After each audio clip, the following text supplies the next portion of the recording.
We're in the gate. And they're off.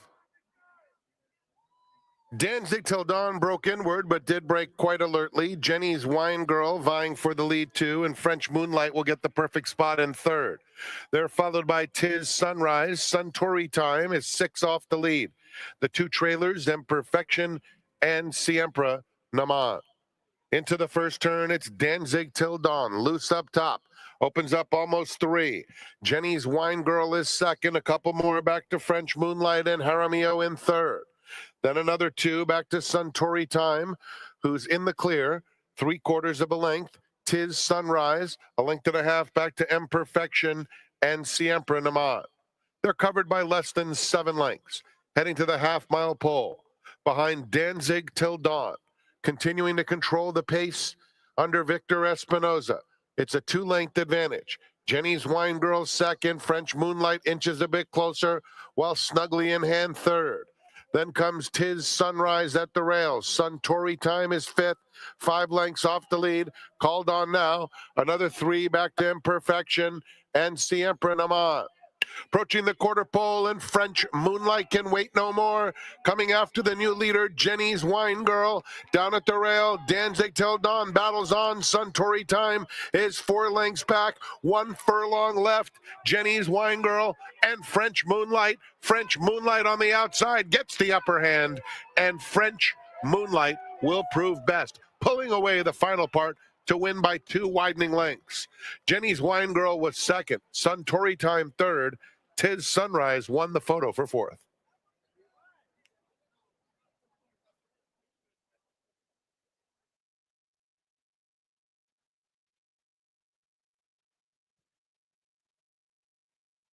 For Ding Dongs and Got Your 6.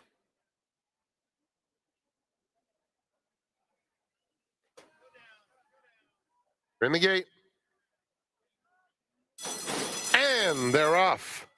Novenophobia broke out alertly, but it's Make It a Large who's up to take the lead and opens up a length and a half. Got Your 6 second, 3 Georges third through the opening stages as Magic Connection makes some headway down at the rail. No More Ding Dongs is 5th, 4 lengths off the lead, 2 clear of Novenophobia and Finn Karen at the back. Heading toward the 3/8 pole, and Make It a Large leads the way, has it by 2 lengths. 3 Georges battling on the inside to take that second spot away from Got Your 6 in third. That pair followed by Magic Connection, No More Ding Dongs. Then it's Novenophobia and Finn Karen. 1/4 mile to go, and 3 Georges has made this sustained bid and taken the lead. On the inside, Make It a Large is battling bravely. 2 more lengths. Magic Connection is coming after them, as is No More Ding Dongs on the outside. Then Novenophobia. 16th pole. Here comes Magic Connection after 3 Georges. Magic Connection, 3 Georges tough. 3 Georges holding on, and 3 Georges turns away Magic Connection. Novenophobia third, Make It a Large fourth.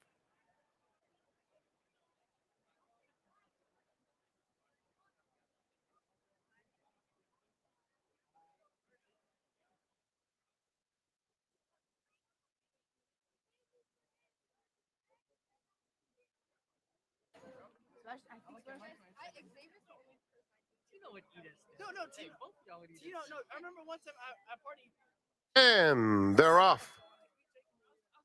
Quick start for Brooklyn Blonde, going straight to the front. Here's She's Limitless now up to take the lead, and Grays Over Bays is coming through, 3 of them vying for command.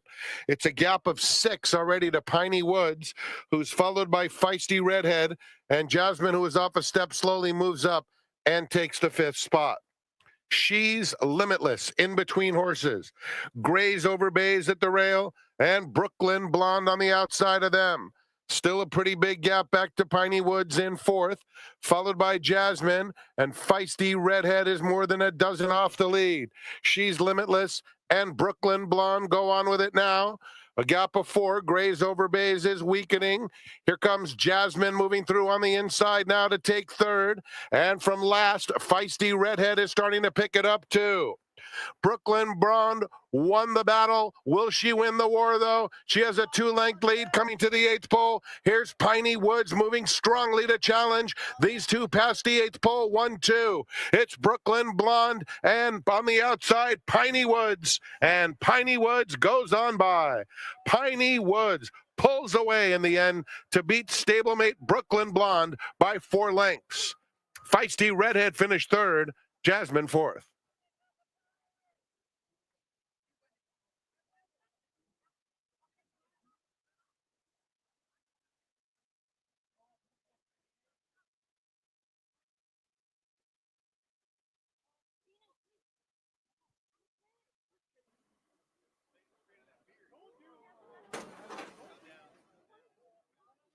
We're in the gate. And they're off. Shady Gem sent out of there. Positive Times has speed coming through along the inside to take the lead. Tommy Norris is in that early battle along with Parnelli Jones. Then Shady Gem 4th, but only a length and a half off the lead. They're followed by County Line Kid, then Trojan Mafia, and Galloping Ghost at the back. It's Tommy Norris passing the half-mile pole, leading the way, getting pressure from Parnelli Jones in 2nd. Positive Times at the rail in 3rd. Shady Gem now puts those line blinkers into that 3rd spot with less than 3/8 to go. County Line Kid has 6 lengths to make up, followed by Galloping Ghost, and Trojan Mafia is the trailer. A 1/4 mile to go. Parnelli Jones and Tommy Norris locked in battle at the top of the lane. Tommy Norris on the inside, battling bravely with Parnelli Jones. Now back to 2nd. Another 5 lengths back to the next flight, headed by Positive Times and Trojan Mafia. Tommy Norris, a stress-free afternoon. It will be Tommy Norris cruising to victory, scores by about 4 lengths. Battle for 2nd goes to Positive Times in front of Parnelli Jones. Then a battle for 4th between Trojan Mafia and Galloping Ghost.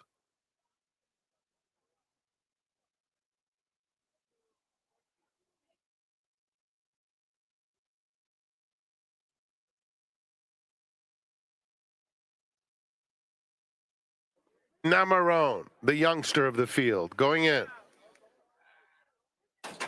They're in the gate. And they're off in the Thunder Road. And El Potente comes out very smoothly right to the front. Lord Bullingdon along the inside is a joint 2nd. Here's Namarone inching up extreme outside, and Watsonville in between them. Stretch running Gas Me Up is at the back of the field. So it is the favorite, El Potente, hugging the rail and going on to lead by half a length. Namarone is applying mild pressure with less than 6 furlongs to run. Lord Bullingdon and Watsonville are side by side, and another 2 to Mirko DeMuro and Gas Me Up. Onto the backstretch, Barrios has a tight hold of El Potente, who went through an opening quarter in front by half a length over Namarone. Another length and a half back. Lord Bullingdon still sharing 3rd with Watsonville. 2 clear of Gas Me Up. Past the half-mile pole, El Potente, Namarone, 1-2 since the gate open. Lord Bullingdon, 2 lengths back at the rail, 3rd. Watsonville gets a nudge outside of him, does respond by taking that 3rd spot, and Gas Me Up is 4.5 or 5. Front-running El Potente, who starts to sneak away. El Potente on cruise control, passing the quarter pole, putting away Namarone first, and widening at will. Here's El Potente hugging the rail with a 4-length lead. Gas Me Up takes up the chase on the outside. 16th pole, and a very special performance indeed out of El Potente, who strolls in the Thunder Road by 5 easy lengths. Gas Me Up was 2nd. Watsonville held 3rd.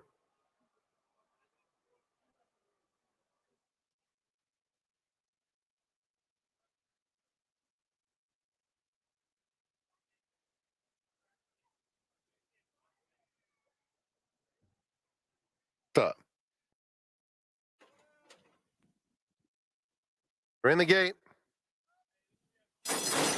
And they're off in the D. Wayne Lucas. It was a clean beginning for all. And a fast one for me and Molly McGee, who sprints to the front. Formula Rosa has sharp early speed in second. Then No Bad Beats third. Splendora inches up willingly in fourth. Down at the rail, Lemon Muffin is just 3 lengths off the lead. And Arena's Charm at the back of an extremely compact field. Me and Molly McGee heads to the half-mile pole, pressed mildly by Formula Rosa, who's a little more than a neck back second. Then Lemon Muffin down at the rails, Splendora between rivals, and No Bad Beats is outside of her, 3 lengths off the lead. Now it's 4 back to Arena's Charm. They're heading to the 3/8 pole. It's been an easy lead for me and Molly McGee, and she's trying to shake loose. Splendora is called on now with the orange sleeves, making solid headway. And Formula Rosa is back to third. Another 3 to Lemon Muffin and No Bad Beats. Splendora is cruising up to me and Molly McGee at the top of the stretch. Me and Molly McGee digging in. Splendora up alongside. These two pass the 8th pole together, and Splendora is strutting her stuff now. And she is gone. Splendora opens up on a game me and Molly McGee. Bob Baffert wins the first D. Wayne Lucas, a fitting conclusion as Splendora cruises in. Me and Molly McGee second best. Formula Rosa was third.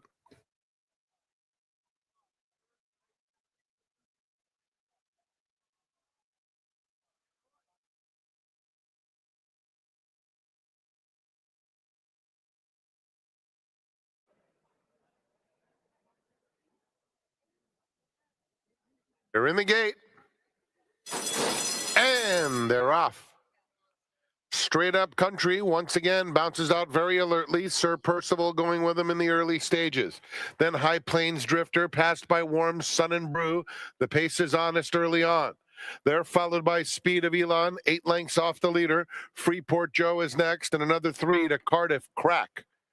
Into the first turn, Straight Up Country with the pedal to the metal, leads at 1.5 lengths. Sir Percival staying close in second. 2 more to Warm Sun and Brew as they race in single file, followed by High Plains Drifter. Freeport Joe inches up to his outside, racing 2 in front of Speed of Elon, and then Cardiff Crack. They're heading to the half-mile pole. Juan Hernandez and Straight Up Country bounding along with a 2-length lead. Sir Percival remains a clear-cut second moving into the far turn.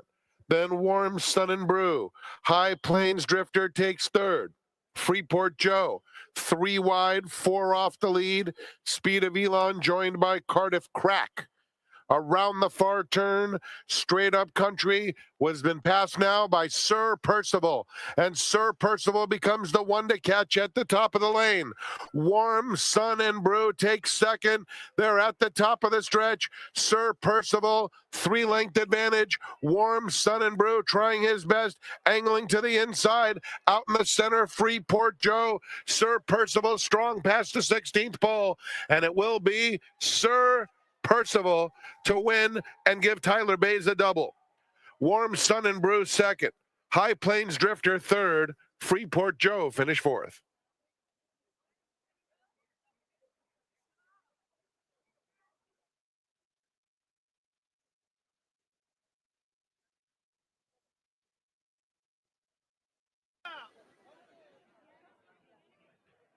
Secured Freedom.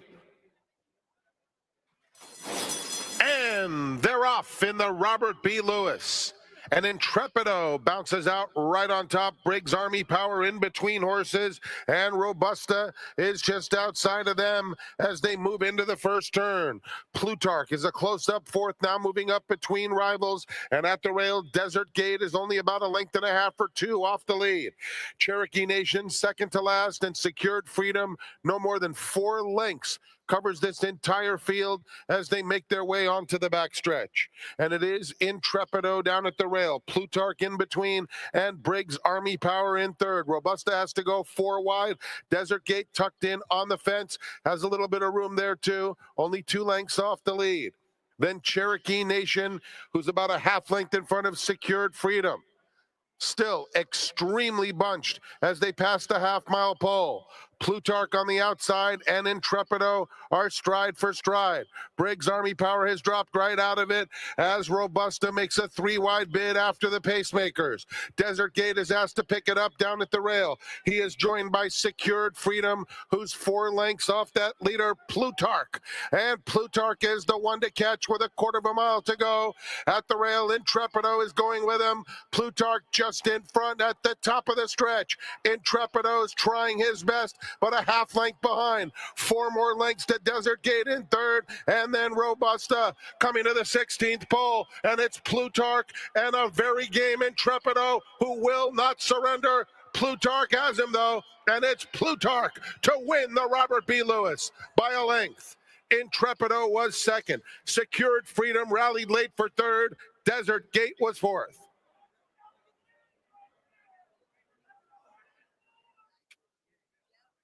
Ninth is next to close out the program. Scratch 3, yours sincerely. 22 minutes to post.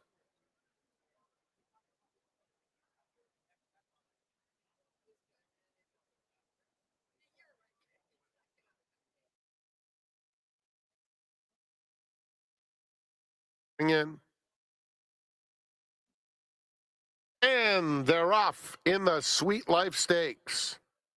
And it's a very quick beginning for Mohaven. Umbrale has plenty of sharp early speed too.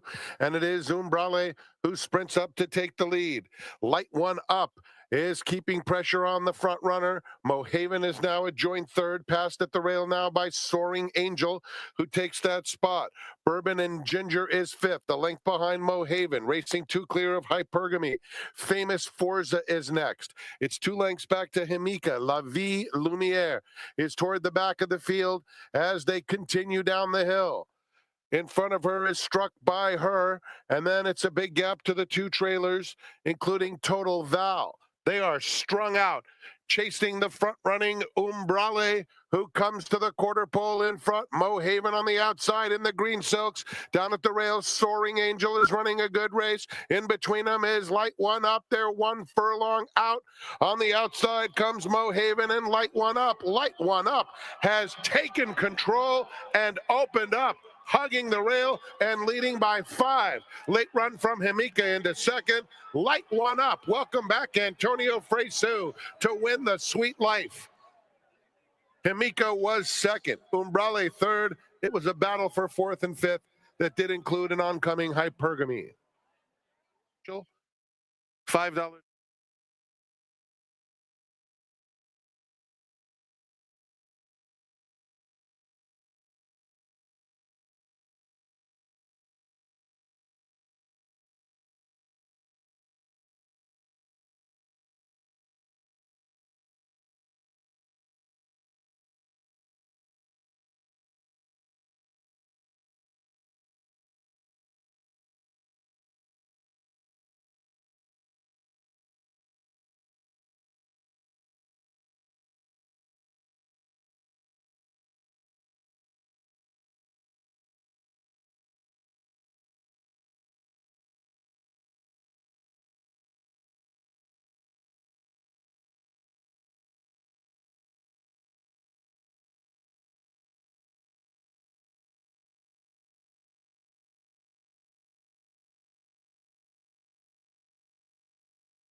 If you're like me, you probably have plenty of memories surrounding the big game. And you know what? My seminar guest today and I, we have fantastic big game memories. That's because decades ago, before there was Uber, we were responsible adults. We would take taxis and or have a designated driver, and we would do the Beers of Arcadia during the big game. We would go to a different watering establishment every quarter. We'd start off at the 100 to 1 across the street, which is now the Le Meridian Hotel. We'd drift over to the First Cabin, which I'm sure a few have been to in your life.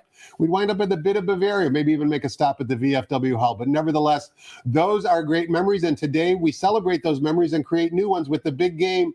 Kickoff is 3:30 p.m. Pacific time. And of course, we've got a good 9-race card before then. First post here on the West Coast is 11 a.m. The seminar guest that I'm referring to, you know him. He was on my seminar last Sunday, I should say.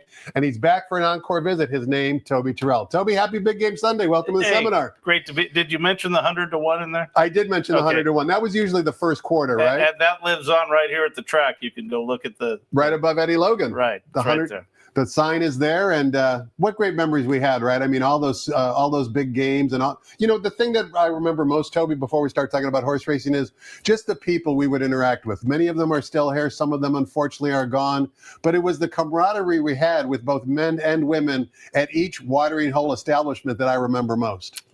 Yeah, it was a four-corner attack. I mean, we look forward to it, and then the day gets here, and we're ready to go. And you can't take memories away, and memories really, the older you get, you realize that's what it's all about. And the big game, let's face it, it's just a national party, right? These days, our experiences and our memories are not unique to us. Everybody has their own unique one, and I'm sure those traditions will carry on today for everybody watching. Yeah, I think the most unique memory out of all of our gatherings was when we always wound up at the 100 to 1. That was the last stop here, and it's kind of ironic. You can see that from Huntington. You can see the sign actually driving past the track. But anyway, I think number one was Eddie Burgard.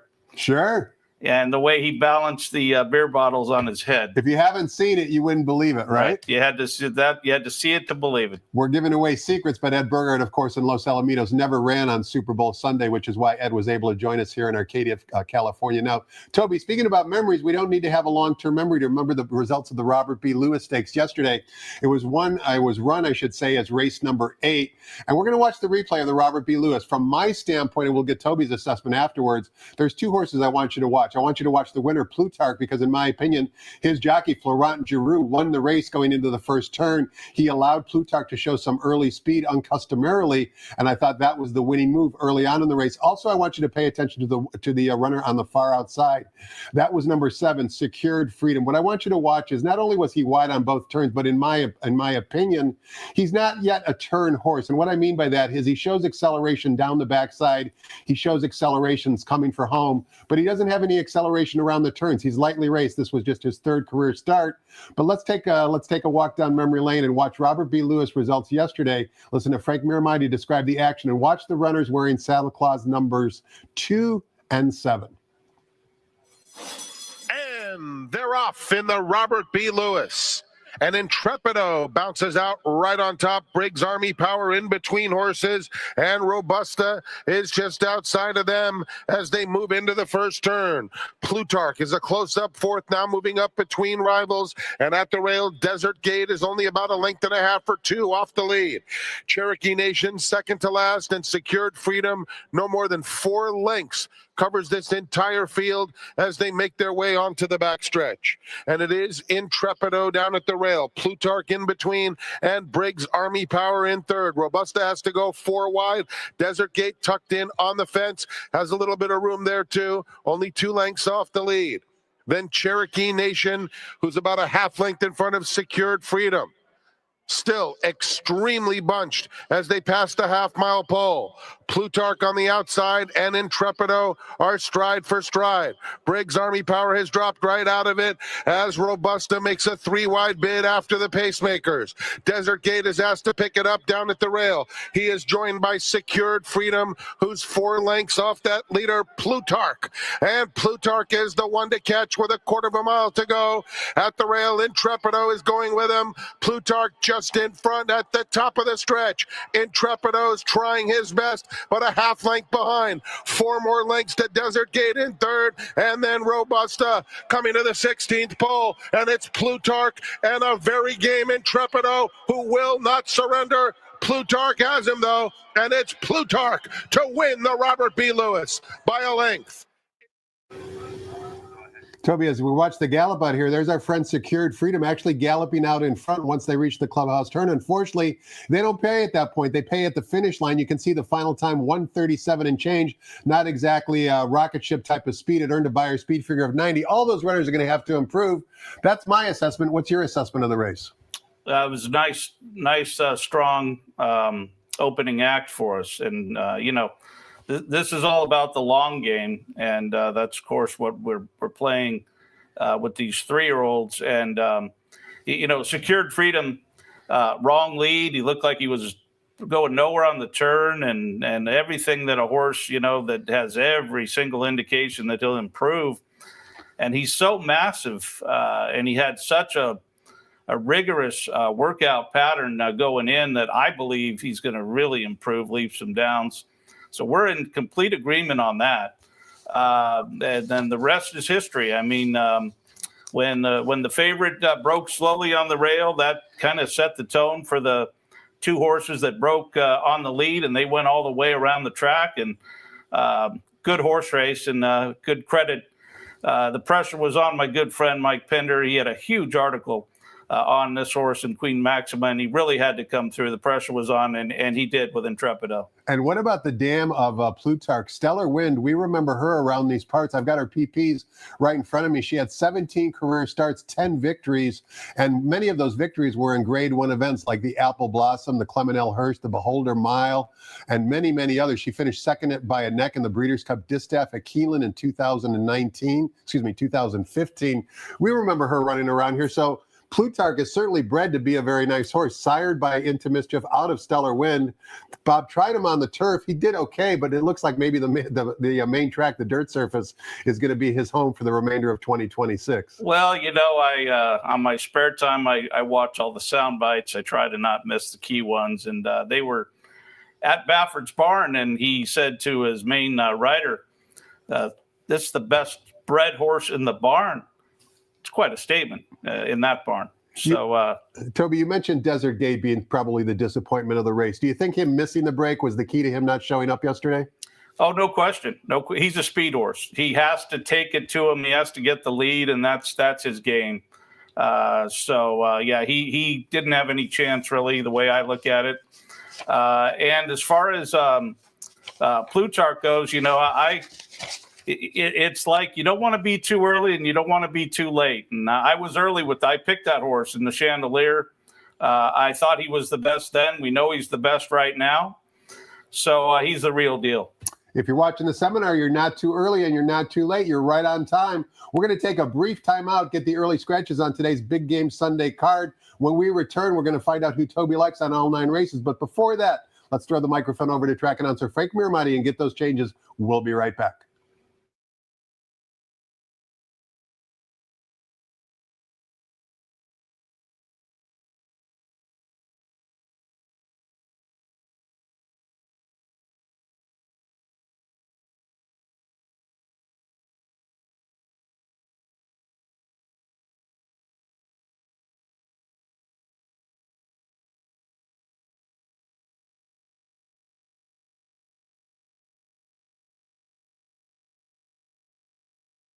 Good morning, ladies and gentlemen, and welcome to Santa Anita Park, the great race place. The track is fast. The turf course is firm. The rail on the turf out 20 feet for today's 9-race card. Here are the early changes. The first race starts the early pick 5, no scratches or jock changes. In race 2, early pick 4 wagering is offered. There are no changes. In the third, scratch 6, Carl Eskin. Also, scratch number 10, Hung Over. And number 12, Whiz Kid. Scratch 6, 10, and 12. The 11 draws in and will run. The fourth starts the $2 pick 6 on races 4 through 9. Just the one blinker note in race 4. 5th race is the Super Bowl starter. Scratch number 11, Veritas Equitas. Overweight number 6, Cameron Slough, 1 pound over. All turf pick 3 starts with the 5th. The 6 starts the late pick 4. No changes. The 7th is the Clockers Corner Stakes. $3 late pick 3 wagering offered. No changes. In the 8th, the Las Virgenes. No show wagering. It's noted in your program. Late double starts. And in the 9th, scratch number 9, Grogu. The 11 draws in, will run, and there is super high 5 wagering. Enjoy your day at the Great Race Place. You can watch the big game right here at Sorona's afterwards. So enjoy your day. Win some money in our big game watch party contest. And of course, 50% off select beer, wine, and cocktails. And the Pick'em special prize today is $1,000. Big game bingo is offered. Have fun, win some money, and enjoy the seminar. Special thanks to Toby Turrell. CaseTheRace.com. He gives you winners consistently. He's been doing it for decades. He'll give you some right after this quick timeout. Back to Tom and Toby right after this.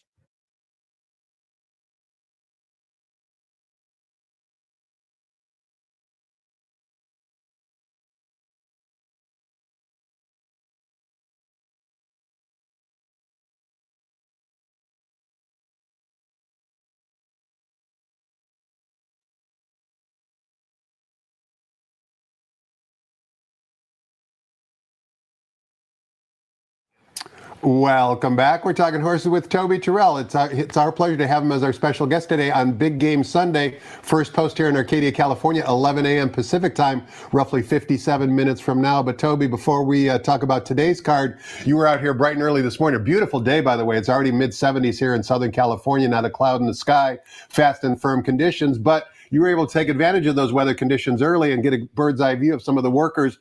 Maybe give us an idea of 1 or 2 workers that worked very well this morning. Yeah, and on a big, really happy, positive note, 200 horses yesterday and close to 200 today. We had the track closed early, of course, due to our early post time. But there was a horse, Robert Falcone, shipped in here with a few horses, and a horse called Jim Mint 10. I tell you, it's a good thing I'm thoroughly dedicated, because I'm packing up, getting ready to leave, and here comes this horse out on the training track, and 46 flat. What? This is a turf horse. And sounds like he or she did it effortlessly. That's what you're looking for. I would have thought 48, and wow, that was a work. He'll be on the turf here in the near future. And then just to keep our timeline straight, Antonio Frezu on opening day on Anmer Hall. Horse and rider are both in great shape. Antonio won a race yesterday, or nightcap. He's back in action, and Anmer Hall, that horse will also come back stronger than ever. He was the favorite that day, so he's doing really well. Toby, we're in a good rhythm right now, right? Because of the weather, trainers are able to actually follow their training pattern, and that's going to help us hopefully with the entry box down the road. It should, and by the way, a big smile on my face, because in 1 week, the 2-year-olds are allowed on the grounds. That's right. February 15th, they are allowed on the grounds, and certainly we hope to see them racing at some point thereafter. But hope springs eternal, as they say. No one's ever committed suicide if they have a good 2-year-old. So hopefully we'll see some good 2-year-olds before we wrap up both meets basically in mid-June. Of course, the main classic meet here runs through mid-April. All right, Toby, 9 races to get through on Big Game Sunday. We kick things off here in race number 1, sprinting 6.5 furlongs on the flat turf course. Of course, race 1 begins the popular 50-cent early pick 5. The turf rails today are at 20 feet. This race is for fillies and mares, starter optional claiming types, a field of 8. Somewhat interestingly enough, the current betting choice on the tote board is number 8, Deep Blue, who is 6-5 on the tote board. Before we get your thoughts on the race, we want to watch a replay. That's because 4 of the 8 runners in today's field exit this replay we're about to watch. It was back on January 10th, and there's 2 runners that I want you to pay attention to when we watch this replay. The good news is they break next door to each other. Specifically, Hey Little Lady in this replay is going to break from stall number 3, and Lady Marianne is going to break from stall number 4. They both have somewhat troubled trips, particularly Hey Little Lady early on. Lady Marianne has trouble throughout the race, never really has a clear trip. But you be the judge. Let's listen to Frank Mirabati describe the action back on January 10th and watch the runners breaking from post positions number 3 and 4. And they're off. Lady Rider and Cloudy Women both out quickly. On the extreme outside, Clubhouse Cutie now joins the party, and in fact is quicker than all. So Clubhouse Cutie is the leader. Motet is racing a joint second. Down at the rail comes Cloudy Women and Lady Rider in between horses. It's another 3 back to Lady Marianne. Pocket Venus is 7 lengths off the pace, 2 clear of Magale. Coiffeur is down on the inside. Irish Rose trying to inch up between horses. And Hey Lil Lady, fairly compact, 8 lengths, covers them into the far turn. It's Clubhouse Cutie, the leader, trying to get away from them. Leads at a length and a half, but that lead is short-lived as Lady Rider comes to engage on the outside second. Down at the rail comes Cloudy Women, 2 off the pace in third. Irish Rose, yellow sleeves, trying to make a late bid. Inside of that one comes Motet. There's 1 furlong to go, and Lady Rider has wrested command. Here's Lady Marianne moving through along the inside, and Hey Lil Lady splits rivals decisively, goes through the narrowest of holes on the inside of Lady Rider. Lady Rider, Hey Lil Lady. Lady Rider wins 3/4 of a length. Go ahead, DQ. Toby, continuing to watch the gallop out here, I think we can agree Hey Little Lady was probably best this particular afternoon. And there's our friend Lady Marianne down on the inside, also galloping out well after a somewhat troubled trip. That particular replay we watched was run at the distance of 6 furlongs. Today they get an extra half furlong, and you believe that might help one or both of them. Well, I think it'll certainly help the 2-horse. I think equally, honestly. As you can see on the board there, I'm going with the big price, Lady Marianne. I think she's got a big pace advantage over the rival, and she's outside. The other horse is going to be back inside again. And I love the connections here. Georgie Gutierrez, it had to be 15 years ago. He brought this nice gentleman up, this owner of this horse, and Sandy, his name is. And what a gentleman. I really hope they get to the winner's circle for a big win here on the big day. 7 and 2 to kick us off here. And Ricky Gonzalez in the saddle for your top pick, number 7, Lady Marianne, again with a victory yesterday for trainer Michael McCarthy in race number 3 yesterday. Race number 2, Toby, begins the 50-cent early pick 4. We're traveling 1 mile and a 16th on the main track. This is an allowance optional claiming race, non-winners of 1 other than field of 5. Take note of the jockey on number 2, Theodore George. Flavian Pratt in town to ride. Great to see Flavian back out here on the West Coast, but the Maury Line favorite on the bottom, number 5, Voldemort from the Bob Baffert Bar, 9-5 on the Maury Line. Talk to us about race 2. Well, these horses, the 3, 4, and 5, they come out of the common race.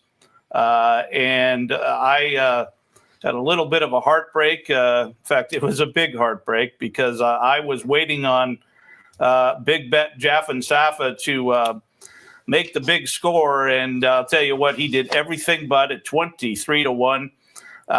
He was compromised by his trip and still was finishing best of all at the end. This will be my daily plug for the formulator. I've got all this right in front of me. Of course, Voldemort got tired in the race. Now, he no doubt needed the race and has come back to train in a sharp manner since. This is his 3rd race off the layoff. This will be a much improved effort for your 9-5 morning line favorite. But the 3-horse, Big Bet Jaffin Safa, has been a gem for months upon months. Shows up in the morning and showing up in the afternoons now. Hopefully gets a due reward and a win here for Carla Gaines in race 2. Certainly looks like Toby's top selection in race number 2. Number 3, Big Bet Jaffin Safa, likes the main track. Just 5 starts on the main track, 2 victories, 1 second and 1 third, with a career record of 3 wins from 14 lifetime starts on various surfaces. Race number 3, we're back sprinting 6.5 furlongs on the turf course. On the flat turf course, main special weight Calbreds, 3-year-olds is the age restriction. 3 scratches in race number 3. Take out 6, 10, and 12. 6, 10, and 12 will not compete. That does mean one of the also eligibles, number 11, Bossing Mode, does draw into the body of the field. Also take note, number 2, Doing Time is a first-time gelding, the Maury Line favorite. Number 7, Romantic Ride, taking blinkers off for trainer Vladimir Serin, is the 8-5 Maury Line favorite. Heartbreak defeat last time for Romantic Ride. Vengeance today, Toby? I think so. In fact, that photo was very hard to call. And he was flying this horse, Romantic Ride. Very interesting claim, by the way. You look at the connections. There's the Mojers, who are no longer in California, bred this horse. It's a Calbred running in Kentucky, and because they left, they took the horse with them, and somebody claimed this horse, a Calbred, to come back here now and take advantage of the ship and win. But boy, that was a heartbreak loss, no question. He was flying, and it was a wicked photo for this colt. Right next to him, booked Clubhouse, also taking blinkers off and getting Lasix today. This is a horse that needs the turf. Kind of fooled me when he ran so big in his debut effort. And again, that's because he was training on dirt and then went to run on the turf. And you really got to be careful there from a clocking standpoint and a performance standpoint. But this horse is right next door to our favorite. And they both have blinkers off today. I think they're both going to run well. So we'll go 7-8 in race 3. Toby, you mentioned Romantic Ride and Book Clubhouse both taking blinkers off. They're both sired by Clubhouse Ride as well. Question for you. In the case of Romantic Ride, he is taking blinkers off a very good effort last time out. Did you see the one work since raced on February 2nd? And was Romantic Ride not wearing blinkers that particular morning? I did see the work, and I thought it was every bit as good as he trained going into the local debut effort. As far as the blinkers go, I'm not 100% positive, but my good buddy Vladimir Serin is not going to play around here, hopefully, and got this horse simulated and ready for the winning trip here today. And a similar question for number 8, Book Clubhouse. You talked about how this horse fooled you because he wasn't training on the turf course.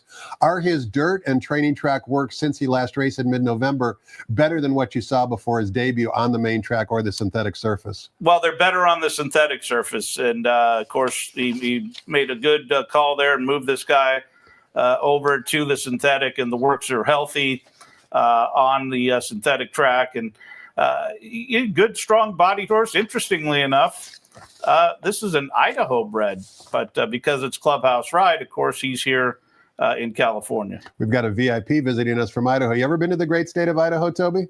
I have not. You should go. It's a beautiful, beautiful part of the country right next door to the Big Sky Country, the state of Montana. I would encourage all viewers who have never been up to that part of the country to go visit as soon as you possibly can. Race number 4 begins the $2 pick 6, $10,000 claimers, non-winners of 3 races lifetime. Got a field of 6, morning line favorite down on the rail from the Red Hot Doug O'Neill barn. Number 1, Mighty Kai, who's 9-5 on the morning line. What say you about race 4, Toby? Well, a timely claim by the aforementioned Doug O'Neill here. This is a gelding that is very sharp, has been sharp for months, and he's running against the pretty much, I think, a softer field actually today, way softer than the race he just came out of. So a timely claim. Interestingly, the ownership here, Run Fast Racing, I believe that is Lil Wayne, the very popular rapper. In fact, so popular, my daughter said, "Dad, you got to make sure this guy gets in the game." Boy, he's got millions of followers on where it counts on the social media. I'm like, oh, that's all great. So anyway, he's stepping up here. He had a winner a couple of days ago named Resemblance, also was claimed and won. But this looks like a very timely claim. And the 5-horse Cupid's Crusader had a very slow start last time, was training good into the race, kind of lost all chance. So they're not going to be finishing fast in this race. I'll guarantee you that. And therefore, Cupid's Crusader at a big price might be getting into gear in time, hopefully, to make a presence. Toby, you mentioned the ownership of number 1, Mighty Kai. You can see if you have the program or past performances. One of the co-owners, Run Fast Racing. The person spearheading that effort is a gentleman by the name of Adam Kluger. He's big in the music industry. He loves horse racing. You mentioned many of the celebrities that are part of Run Fast Racing. Lil Yachty comes to mind as well. So best of luck to Adam Kluger, Run Fast Racing. They did own Resemblance, who you mentioned also was a first off the claim winner for trainer Doug O'Neill this past Friday afternoon. Race number 5 begins both the 50-cent late pick 5 as well as the $3 all turf pick 3. That $3 all turf pick 3 has a reduced 15% takeout. We kick off both wagers in race 5, going 2 turns on the turf course. 1 mile is the distance. Starter optional claiming types. A field of 10. Take out the also eligible number 11. Good betting race here, Toby. Number 9, Delmar Jerry for trainer Steve Miotti is the 5-2 morning line favorite. A lot of the runners in here have some ability and talent. Who do you like best and why? Yeah, well, this race is very tough, and whoever gets the best trip in this race, I do believe will win the race, and it'll be marginal. This is a very evenly matched type field. You have horses coming from all directions, and the two horses I'm going with, the number 3, G's, ran a way better than looked race, got parked very, very wide, made his move at the wrong point of the race, and still showed a lot of heart when he really had no right to even be fighting back on to compete for the win. So I think we got a lot of value there. He's got past class. He actually ran 3rd in the Kilroe back in 24. So he's genuine. He comes from the hot barn and, of course, the hot jockey. And we're getting a good price here. Right next door, Jimmy Blue Jeans, boy, oh boy, did he run a fantastic race last time out. Got hooked on the lead. I could not believe after the pace and the fractions that he threw up and got hooked that he battled back and showed that old class at 8 years old. A new lease on life for another hot trainer, Georgie Papapadromo. This horse came out of the race beautifully, and that is very, very key, the way I see it, as to him running perhaps another winning race. So 3 and 4 in this 5th race. Toby, we need to give more credit to horse owners because they're equally as important as horse players. And your top selection, number 3, G's, partly owned by Great Friend Stable. Of course, we know who spearheads that stable. Scott Kaplan, a very outstanding radio personality nationwide, as well as Craig Dato, former executive at Delmar Thoroughbred Club. They've had a number of graded stakes winners lately, and certainly best of luck to all of them and their group with number 3, G's, in race number 5. Race number 6 begins the 57 late pick 4, 1 mile this time on the main track, maiden claiming fillies and mares in for a $20,000 tag. Number 1, Greta's Ghost from the George Papapadromo barn is 5-2 on the morning line. Florent Giroux in the saddle. Nice addition with Florent coming out here to ride with the injury of Alberto Rispoli, unfortunately, but spices up our jockey colony a little bit. Yeah, especially after yesterday.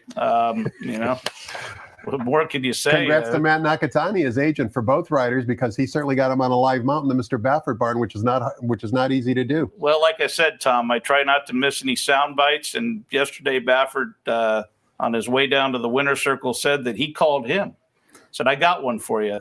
Boy, did he ever! And I go way back with Florent Giroux, because when I was at the fairgrounds, when Gunrunner and Curlin and the likes happened to be the 2 years I was there. Amazing. And I'll tell you what, he was the go-to rider for Asmussen at the time, and Mark Cassie. By the way, Mark Cassie. And Fuego. Whoa. I mean, he comes from a royal past indeed. And I'll guarantee you, when he's out there working a lot of horses today, by the way, I took very good notes on what he looks like out there now. And he's just got to be loving it. We've seen a lot of jockeys come to Southern California and not adapt to our style. That's why it's so impressive that Florent was able to adapt so quickly. He's ridden here before, but not on a daily basis. I've said this many times. The way we ride out here is completely different than the rest of the country. Yeah, but he's a boy, what a veteran. I actually got to go out to dinner with him when I was at the fairgrounds way out in the bayou, and it was a select private little dinner, and sat next to him, and he's a cool character. He's going to do well. Well, is Florent going to, after all that praise, is Florent going to win race 6, or are you looking elsewhere, Toby? I'm going to the radical class dropper in here, and that is the 3, the filly, That's All Right Mama. If you look at the running lines, I mean, all you need to do is see that she ran second at Kentucky Downs in a maiden allowance race. That's huge. Even in a maiden allowance race, that'd be huge. And then she runs into Yusha, and then another very tough race sprinting on the turf. And this is just a gigantic class drop. Now, the key here is I was not going to go with this filly in the blind just because of all that. I mean, she's obvious, I think, from that standpoint. But the key is here, thanks to Daily Racing Forum and the beautiful database that I work with now, what a game changer it's been. I can go back and see all the prior works and all the data I've had on these horses. And she's got that workout about 5, 6, 7 weeks ago that I could lean on to say that she's the horse. So I hope so. It's not going to take a lot to win this race. She's going to be the X factor. I'm going with her. And the 5, Sassafras, to me, has the most consistent, already proven running lines. Now, a lot of that's on the turf, but she has them, and she has them against also straight maidens. This is a huge class drop. Same angles here on her at 6-1 for Gary Mandela. Race number 7 is the first of 2 stakes races on today's card. It's the Clocker's Corner Stakes, $100,000 guaranteed for sprinters traveling 6 furlongs on the turf course. Race 7 also begins the popular $3 late pick 3 with a reduced 15% takeout. Field of 7, Richard Mandela trains the morning line favorite. Number 1, Sumter, down on the rail, 2-1 on the morning line. Who do you like here? Who do you like in this race, Toby, and why? Yeah, this is a great race. These horses are really genuine race horses. Hard-knocking veterans. Oh, yeah, and I'll tell you what, the favorite in here, Sumter, comes out of the same race as the 5, Sorrento Sky, and I believe that Sorrento Sky is sitting on a dandy here today. He gets now, he's not the leading rider as of right now. J.J. Hernandez has now got that title by 1 victory coming into today's races, but Mr. Kimura is right there at the top of the standings, and he gets the mount, of course, for the injured Umberto Rispoli. This is a horse I have been watching for months, and I'm telling you right now, he has not had a chance from a trip standpoint. Today, I'm hoping, is the day. He's training as good as ever. He'll be the price, because of the if you look at the form, the one has the best form, and Flavian Pratt, and that's why he's 2-1. But I can make a big case for Sorrento Sky winning this race. Race number 8 is the second stakes race on today's card, and it's a good one. It's the Las Virgenes Stakes for 3-year-old fillies going 1 mile on the main track. 20 Kentucky Oaks points will be awarded to the victor of this race. We've got just a field of 4, but 3 of the 4 ran in the Breeders' Cup Juvenile Filly race at Del Mar on Halloween. Race number 8 also begins the $5 late daily double, once again with a reduced 15% takeout. The recently acclaimed Eclipse Award winner, number 4, Super Corridora, is drawn on the bottom, 3-2 on the morning line, the second betting choice. Toby, you wanted to show a recent work for Super Corridora right here at Santa Anita. This daughter of Gunrunner worked solo back on January 26th. Why did you want to showcase this workout? Well, because we'll see what she is in this workout. And the beauty of it is, like I said last week when we talked about her, you don't have to single this workout out. I mean, she does this every week. And that is rather amazing. Most horses, 98% of them, could not perform at 100% level like this filly does. And she does everything with consummate ease. You can see the rider has a big hold all the way since we've been talking here at the start of this workout. And that will not change because she just glides over the ground. She hits every point to such perfection that she can just breeze and gallop in, like I said, 47, 59 and change. And look at this. She is galloping here with that high cruising speed, just pouncing along, loaded for bear, and that's how she looks every week. She's got speed and stamina, which certainly is very important to win Grade 1 races, which she has already. 2 of these runners actually are daughters of Gunrunner. You talked about seeing Gunrunner. Amazing that it's all come full circle for you, Toby. But the morning line favorite is number 2, Explorer, who finished a good second in the Breeders' Cup Juvenile Filly race that I referred to on Halloween Day down at Del Mar. Let's take a look at the full replay of that Breeders' Cup Juvenile Filly race down at Del Mar that 3 of these 4 runners in today's Las Virgenes competed in. It'll give you a good idea of how well they perform. Before we actually roll the tape, I should point out the fractions that Super Corridor set in this replay we're about to watch. 22.42, 45.63, 110.15 in her 4th career start, and she kept right on going. So let's listen to Larry Comas describe the action and watch the runners perform in the 2025 Breeders' Cup Juvenile Fillies race. He's up. They're off. In the Breeders' Cup Juvenile Fillies, it was not a great start for Iron Orchard, who's been left behind at the back of the pack. And Explora takes the early lead, and Super Corridora is sent after her, and she will establish command into the turn. Then Lawali on the outside. Bottle of Rouge is tucked in fourth alongside of Meaning. Then it's Tommy Joe in sixth, 3 wide into that turn. Percy's Bar saves all the ground. Then La Ville Lumiere. And the trailer is Iron Orchard. The opening quarter mile was 22.42 seconds. Super Corridora heading up the backstretch in front by a length and a half. On the outside is Lawali in second. Explorer and Juan Hernandez are down at the rail, and they're a length and 3/4 off the lead. Then Meaning to the outside of Bottle of Rouge. In behind them, La Ville Lumiere splitting Percy's Bar and Tommy Joe. And Iron Orchard has lost ground to them, trailing the field through a fast half mile here in 45.63 seconds. Into the far turn, Super Corridora rolling along, pressed by Lawali. Meaning is third to the outside. Explora comes under a ride. Tommy Joe is moving 4 wide on the far turn. Then Bottle of Rouge and Percy's Bar. They're all in pursuit of Super Corridora, who turns for home in the Juvenile Fillies with a length and a half lead. Explora comes off the rail to try to run her down. A little bit of tight quarters in behind them with Percy's Bar and Meaning, but with 1 furlong to run. Super Corridora digs in. Explora trying her best to get by in the last 16th, but they're coming to the finish, and Super Corridora is a champion filly. Toby, the amazing thing is we watched the work on January 26th, and it was almost an instant replay of that performance. Like you said, hits on all cylinders effortlessly and on time. High cruising speed. Now, having looked at the work, having watched the replay, who do you prefer, Super Corridor or Explorer in today's race? Yeah, well, I'm all over the aforementioned Super Corridora. And I also mentioned Meaning a few weeks back that she was coming into her own, and she'll continue to get better even after today. But I'm hoping that somehow she runs second.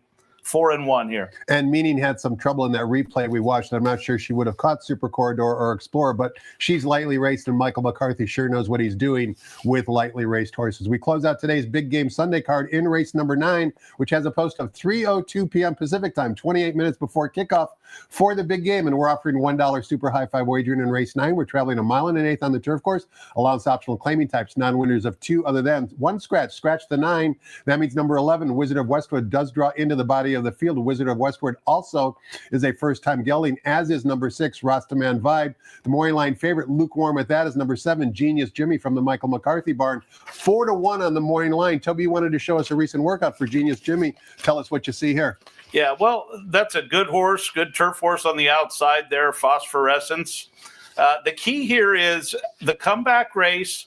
This horse had a ton of trouble, and look at how full a run he is coming to the top of the lane under a good hold, and much stronger already than the older mate, older winning turf mate on the outside. Now, does the complexion change here? No, it only gets better. The hold is still in place. The horse has still got that energy in reserve. This is the razor sharp half you wanted to see out of the very, very trouble effort that this horse had last time out being boxed on the rail. The hold all the way to the wire, razor sharp.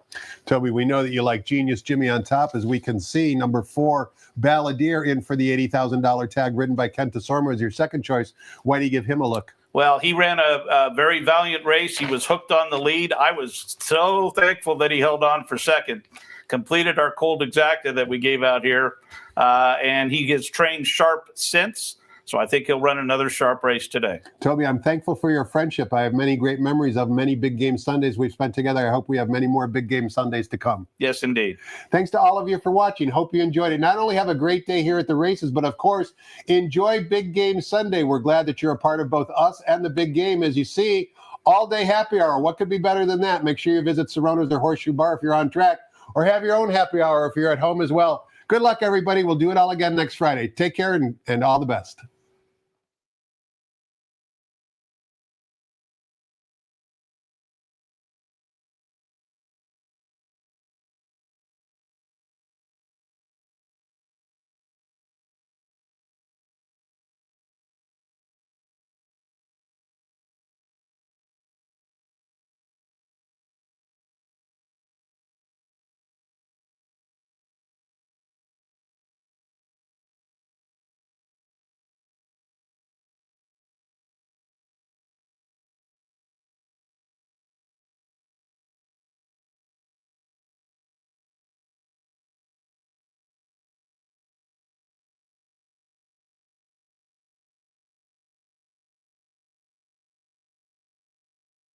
Ladies and gentlemen, please rise for our national anthem.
Good morning, ladies and gentlemen. Welcome to Big Game Sunday at Santa Anita Park, where the track is fast and the turf is firm. The rail on the turf is at 20 feet, and those track conditions brought to you by John Deere. No new reports. The first starts the early pick 5, just a blinker note. Race 2 kicks off the early pick 4. No changes. In the third, scratch 6, Carl Eskin, scratch 10, Hungover, and scratch 12. Whiz Kids, 6, 10, and 12 are out of race number 3. The 11 will run. Turning to the fourth event. Start of the $2 pick 6. The fifth starts the late pick 5 and all turf pick 3. 6, Cameron Slough, 1 pound over, scratch 11. Veritas Akitas, all turf pick 3 and late pick 5 start with the 5th. The 6th, beginning of the late pick 4, has no program changes. The 7th is the Clocker's Corner. Start of the late pick 3, no changes. Race 8, the Las Virgenes Stakes. Late double wagering offered. And in the 9th, scratch number 9, Grogu. Super high 5 wagering offered. 11 will run. Enjoy your day and enjoy the big game right here at Sorona's afterward. We have the Coast to Coast Butter and Toast Pick 5. It's every Friday, Saturday, and Sunday. It starts with Gulfstream's 6th today. Low 15% takeout for the Coast to Coast Pick 5. We hope you stay with us and watch the big game. It's the Seahawks and the Patriots. Can tell you, Coach Mike Vrabel has been in this announcer's booth in the past. So that's where I stand. Free admission and parking. All-day happy hour. 50% off select beer, wine, and cocktails. Big game bingo. Santa Anita Pick'em. And the special prize, $1,000 today. Shout out Chappie for bringing Coach up to the booth a few years back. They'll be at the gate for the opener at the Great Race Place in just 25 minutes. Welcome to Santa Anita Park. Enjoy your day.